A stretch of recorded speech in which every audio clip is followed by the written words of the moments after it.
Here's an interview from one of our past shows on Rock and Metal Revival. If you're interested in hearing full shows, go to our Facebook page and check out our list of affiliates for times and places where you can hear Rock and Metal Revival. There's brand new music from Quiet Riot. It's called Don't Call It Love on Rock and Metal Revival. And, dude, I love hearing new music from this band. Oh, I love the last album. This one, I'm looking forward to hearing the whole thing. Yeah, you bet.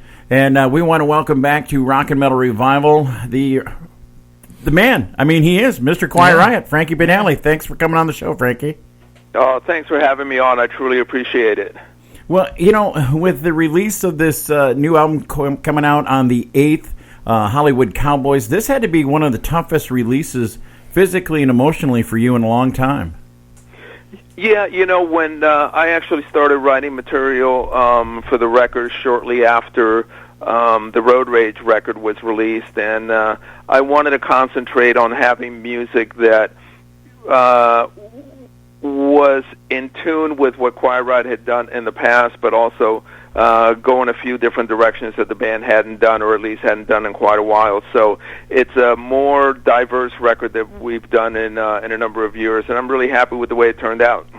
Do you think that's due to the fact of the different songwriters that you used on this album? Well, not with the music, because all the music was written by myself and my writing partner, Neil Citron, who's also the recording engineer, and he's an amazing writer and amazing guitarist, and we did the same thing on the last album. But definitely the tunes changed, and they were improved upon by using different writers. When I initially sent the 12 tracks to James, he wanted to write to 5 of them, but the other 7, for whatever reason, did not work with him. So I went out to different writers. The first person that came to mind was Jacob Bunton, who's an amazing songwriter. I mean, that's what he does for a living, and he's an amazing singer and guitarist. So he's the one that wrote the lyrics to Don't Call It Love, In the Blood, Heartbreak City, and Devil That You Know, which, oddly enough, those were the first 4 tracks that I wanted to list on the album. And he also did background vocals on all 4 of those songs. Then there were a couple of different direction songs, you know, you might say a little bit heavier, like Change or Die and Insanity. And I went to another close friend, Neil Turbin, who was with Anthrax for a while. Yep. And he wrote the lyrics and melodies to those 2 songs, as well as doing background vocals. Then the odd track is Roll On, which is it's a blues song, but you know, not like a Led Zeppelin blues song, maybe more like a Robert Plant modern day blues song. And I went to another talented writer and singer, August Young, who I work with in the Mr. Jimmy Band with Jimmy Sakurai. And so he wrote the lyrics and melodies to that, and also sang background vocals. So it made it for a much more varied record. And then I took those demos. We did quality demos with their vocals on it, and I sent the vocals and the lyric sheets to James, and basically he copied what was there because it was a very solid blueprint. Nice, but now, as with the last album, Road Rage, your singer leaves, and you didn't re-record this one with a new singer though. But now you got Jizzy Pearl singing. How's he doing?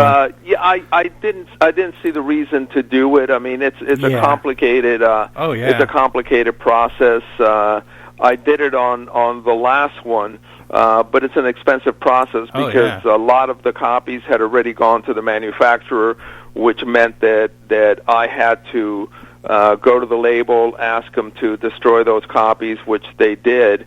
But I was responsible for the finances to do that. And then I had to book studio time and engineer, and then remix time and remastering time to put a different vocalist on it, and I just didn't see the reason to do it on this one.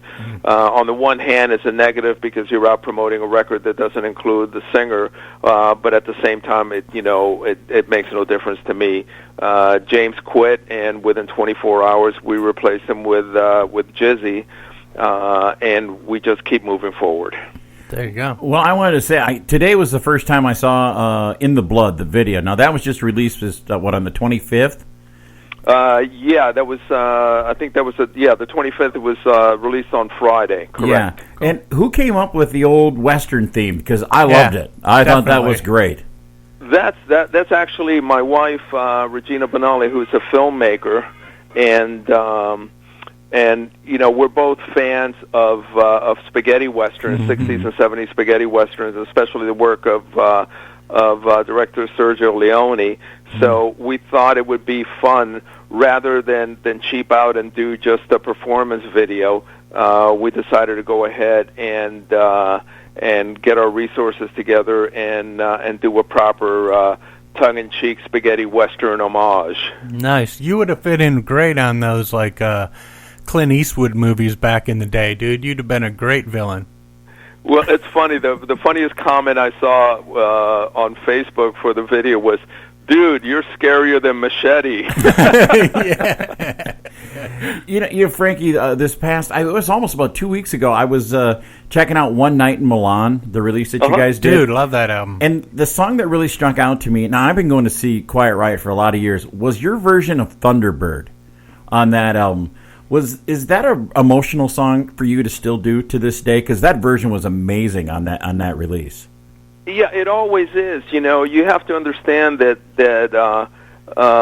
historically, that song was always associated when Kevin was still with us, was always associated with Randy Rhoads, because Kevin had actually written that song not about Randy dying, but about the loss of him leaving Quiet Riot to go with Ozzy. But by the time we recorded the record, and by the way, Randy Rhoads was scheduled to come in and play guitar on that song, but sadly Randy passed, and Kevin rewrote the last lyric to reflect that aspect of it. But then, when Kevin passed away, it became even more meaningful than it already was. Because you have to understand that Kevin and I, for better or for worse, because we had our moments. He was my best friend for 27 years, and he's the guy I always walked up on stage with, and I still feel his presence every time I get up on stage. The difference with the version that's on Live in Milan is that originally we had recorded the song with a piano intro, but because we're not a keyboard-based band, we never really performed it live, rather, with the piano, and especially with the piano intro. So that is a significant difference in that version versus other versions. So you got to play a gig this past weekend at the Whiskey A Go Go. How'd that go?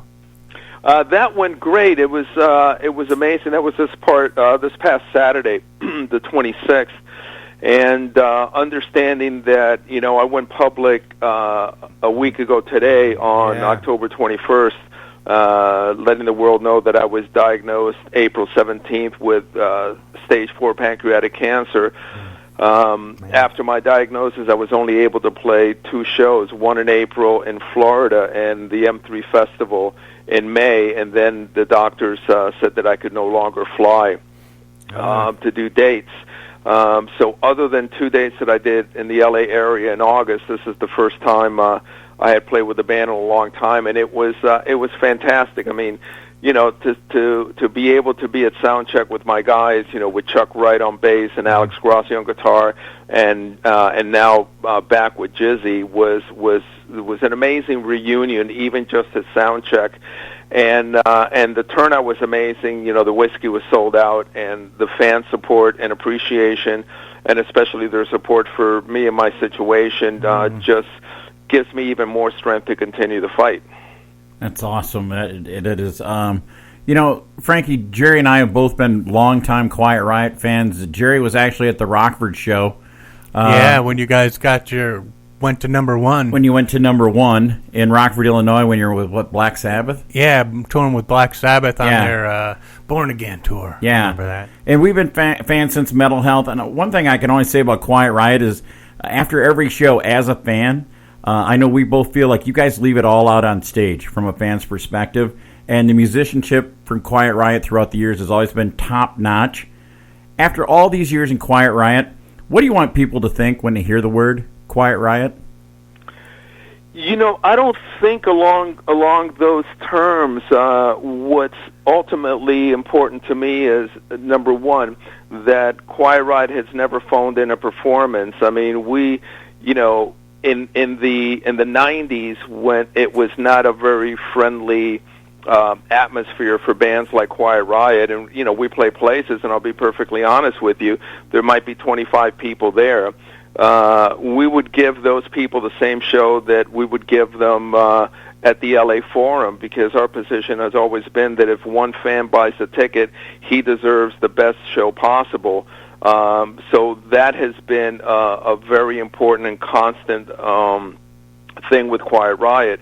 The other side of the coin is that, I'm ridiculously grateful to all the Quiet Riot fans for supporting us for over 3.5 decades, because the reality is, without those fans and without that support and without them wanting to hear the music of Quiet Riot, there would not be a Quiet Riot. And I'm very, very aware of that, and I'm very appreciative of that. I never take it for granted, and that's why every show, whenever possible, I'm out there right after the show to meet as many fans as I can and sign whatever they want and do the selfies and all of that, because they've given me the career that and the life that I've had.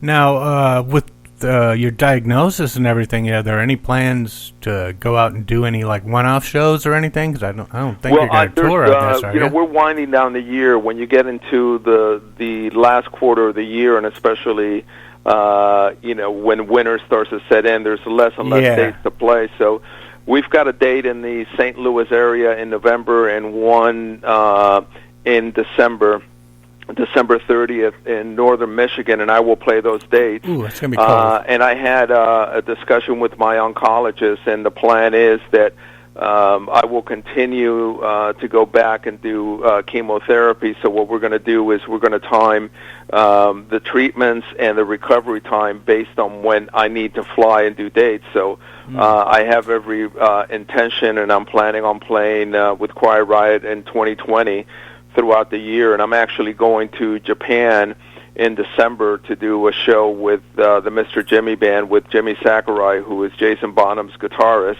Oh. And we're doing a 3-hour show at the X Theater in Roppongi. We're recreating the 1979 Led Zeppelin Dead War show. Wow. Very cool. Very nice. Well, Frankie, we are looking forward to the whole album dropping so the whole world can hear Hollywood Cowboys coming out on November the 8th. We wish you nothing but the best. We wish you the best in health and the best for Quiet Riot, and we hope to see you out on the road in 2020. But we're going to play another one off Hollywood Cowboys. We're going to play In the Blood. And I didn't get to ask him. Oh, go ahead. All right, I got a serious question here, man. Now, you got a huge catalog of tunes. Any tune you think needs some cowbell? You can never have too much cowbell if it's on beat, so I welcome you on stage with Quiet Riot anytime. You pick a song or every song, and we'll make the cowbell work. I can't guarantee there's going to be mic during the house, but we'll definitely let you play it. Nice. That's awesome. Well, Frankie, we want to thank you once again. You're always welcome to come back here on Rock and Metal Revival. Listen, I'm truly grateful for your interest in Quiet Riot and your continued support, both for the band and myself personally. And I appreciate you guys, and I thank you so very much for taking the time out of your day to speak with me.